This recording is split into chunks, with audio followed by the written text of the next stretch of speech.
বাংলা বলছি চ্যানেলটি সাবস্ক্রাইব করুন এবং সমস্ত অনুষ্ঠানের আপডেট পেতে বেল আইকনটি অন করুন।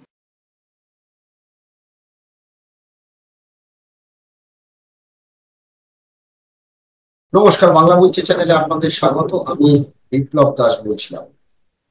সরকার কি মন্দির বানাতে পারে, এই প্রশ্ন উঠছে। দীঘায় পশ্চিমবঙ্গ সরকার জগন্নাথ মন্দির তৈরি করছে এবং এই জগন্নাথ মন্দির তৈরি করার পরেই সরকার কি আদৌ উদ্দিষ্ট কোনো ধর্মস্থান তৈরি করতে পারে, এটা নিয়ে প্রশ্ন উঠছে।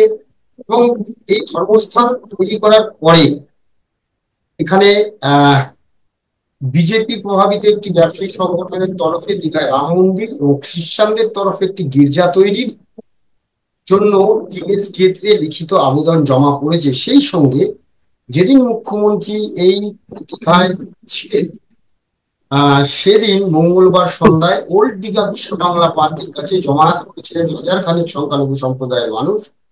এরা বেশিরভাগই রামনগর 1 ব্লকের দেউলিহাট এলাকার বাসিন্দা। মসজিদ নির্মাণের জন্য জমির দাবিতে মুখ্যমন্ত্রীর সঙ্গে দেখা করতে চেয়েছিলেন।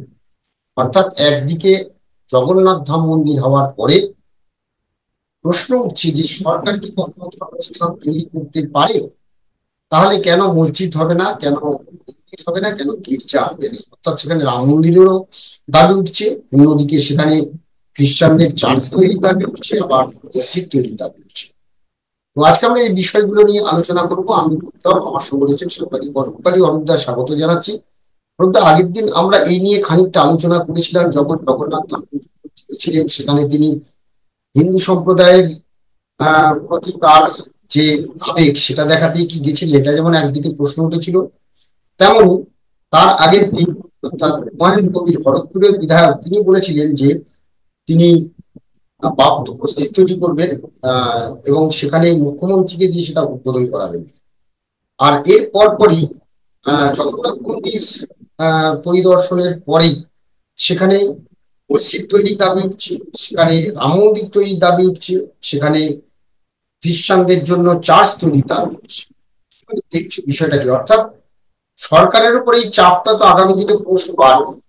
বাংলার রাজনীতিতে মন্দির বা মসজিদকে ঘিরে রাজনীতি কিন্তু এই প্রথম বলতে পারো এত প্রকট ভাবে দেখা দিচ্ছে। আগে মেরুকরণের রাজনীতি নিশ্চয়ই ছিল, কিন্তু সেখানে মন্দির বা মসজিদ, যেটা আজকে উত্তরপ্রদেশের রাজনীতিতে রাম মন্দিরকে কেন্দ্র করে, বাবরি মসজিদকে কেন্দ্র করে যে রাজনীতি দীর্ঘদিন হয়ে এসছে, বা অন্যান্য তোমার মধ্যপ্রদেশ হোক, সেখানে যে হিন্দি হার্টল্যান্ড যেগুলোতে বলি, যেভাবে যে রাজনীতি পরিচালনা হয় মন্দির মসজিদকে ঘিরে, বা বাংলার রাজনীতি কিন্তু মেরুকরণের রাজনীতি ছিল।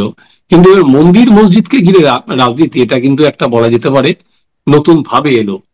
এবার প্রধানত যেটা দীঘাতে হচ্ছে, সেটা কিন্তু রাজ্য সরকার খাতায় কলমে যেটা দেখাচ্ছে হিটকো, সেটা একটা মন্দির হিসাবে দেখানো হচ্ছে না, একটা সেন্টার হিসাবে দেখানো হচ্ছে। যেহেতু সরকার কোনো মন্দির মসজিদ বা কোনো উপাসনা স্থল নিজেদের খরচে মানাতে পারে না, সেই জন্য একটা সাংস্কৃতিক কেন্দ্র হিসাবে দেখিয়ে বোঝাই যাচ্ছে যে একটা হিন্দুদের সঙ্গে একটা মেসেজ দিতে চাইছে এই সরকার। হ্যাঁ, ঠিক এই জায়গাটাতেই বিপদ হচ্ছে। তুমি যত করে একটা মন্দিরের সঙ্গে নিজেকে জড়াবে, ফলে অন্য যে সমস্ত ধর্মাবলম্বী মানুষ আছেন তাদেরও এক্সপেকটেশন বাড়তে থাকবে যে তাহলে আমরা কেন বাদ যাব। এবার ধরো অলরেডি যে হুমায়ুন কবির, তিনি তো বলেই দিয়েছেন যে বাবরি মসজিদ করবেন। বাবরির সঙ্গে আমি জানি না হুমায়ুনের বাবরের বংশধর কিনা, সেটা হঠাৎ ওখানে বাবরি মসজিদ কেন করবে না, হঠাৎ করে তার মনেই বা হলো কেন বাবরি মসজিদ করার কথা। এবং সঙ্গে সঙ্গে বিজেপিও সেটা লুফে নিয়ে বলেছে ওরা রাম মন্দির করবে ব্লকে ব্লকে। তো বাংলার রাজনীতিতে কিন্তু আর কি পোলারাইজেশনটা যত দিন যাচ্ছে আরো তীব্র থেকে তীব্রতর হচ্ছে। এখানে তুমি যদি ভোটের নিরিখে দেখো, তাহলে কিন্তু তৃণমূল কংগ্রেসের এই পোলারাইজেশন থেকে আর লাভ তোলার কিছু নেই।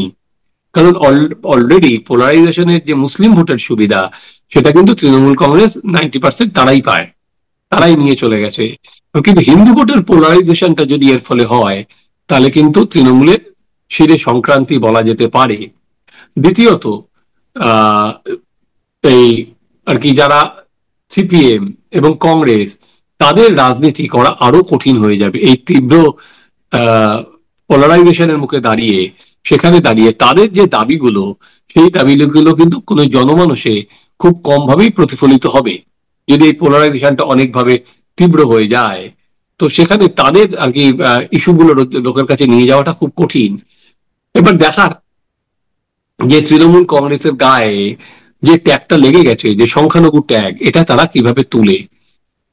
তাই জন্যই তো তারা ওখানে অক্ষয় তৃতীয়ার দিন পুরীর মন্দিরের উদ্বোধনটা বলেছিল যে যে মুসলিম তার ট্যাগটা তাদের গায়ে আছে সেটা তোলার জন্য। যেটা দেখবে মমতা বন্দ্যোপাধ্যায় তোমার রেড রোডে নামাজ পড়লেও উনি কিন্তু মন্ত্র উচ্চারণও করেন, উনি চণ্ডী পাঠ করেন, উনি সরস্বতীর মন্ত্র পড়েন, উনি কিন্তু সেটা করেন। এবং তাই ওনার নয়, বাড়িতে কত পুজো চলছে। আগামী কয়েকদিন বাদেই আমরা কলকাতায় যে ক্রিসমাস ইভ যেটা, হ্যাঁ, সেটা উদ্বোধনে মুখ্যমন্ত্রী যাবেন, থাকবেন, এবং আমরা হ্যাঁ, উনি সর্বধর্ম হ্যাঁ, সর্বধর্ম সমন্বয়ের কথা বলেন, কিন্তু আলটিমেট তো উনি দুধেল গাই। উনি তো হিন্দুদের বলছেন না বা খ্রিস্টানদের বলেননি। দুধেল গাই কাকে বলেছেন উনি, কিন্তু সবাই আমরা জানি উনি দুধেল গাই কাকে বলেছেন। তা এবারের যে রাজনীতি, এইটা করে দেখো দুটো জিনিস হতে পারে। একটা হচ্ছে আহ যদি সংখ্যালঘু ভোটটা মমতা বন্দ্যোপাধ্যায় কোন জায়গা হয়, এর সাথে তোমার যে সমস্ত জনকল্যাণমূলক প্রকল্প, সেটার অলরেডি একটা বেস তৈরি হয়ে গেছে। তোমার এই মহিলাদের টাকা দেওয়া, লক্ষ্মীর ভান্ডারে বা নানা সামাজিক যে প্রকল্প, তার একটা বেস কিন্তু তৃণমূল তৈরি করে দিয়েছে।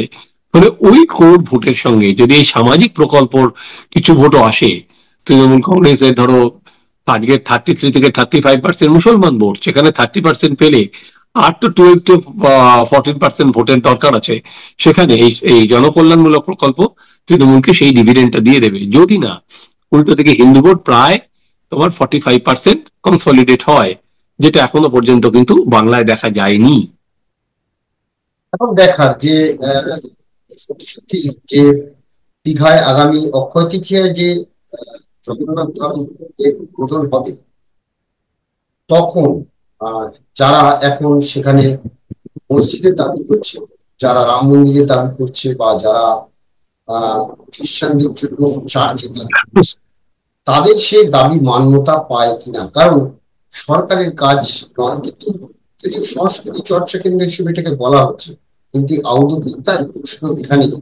এই মন্দির হোক, মসজিদ হোক, যাই হোক, সেটা কি সরকার কখনো তৈরি করতে পারে? প্রত্যক্ষভাবে তাকে যুক্ত করতে পারে। যেমন রাম মন্দির তৈরি হয়েছে, কিন্তু সেখানে একটা কমিটি রয়েছে তার পেছনে, কিন্তু ট্রাস্ট তুলেছে, রাম জন্মভূমি ট্রাস্ট পুরো টাকাটা তুলেছে। সেখানে যেটা আমরা দেখেছি যে রাম মন্দির সময় ইনফ্রাস্ট্রাকচার তৈরি করেছে সরকার, সেটা সরকারি উদ্যোগে হতে পারে যে একটা পর্যটন কেন্দ্র হিসেবে সেটাকে তুলে ধরার জন্য করা, কিন্তু মন্দির তৈরি সরাসরি সেটা কি সরকার করতে পারে?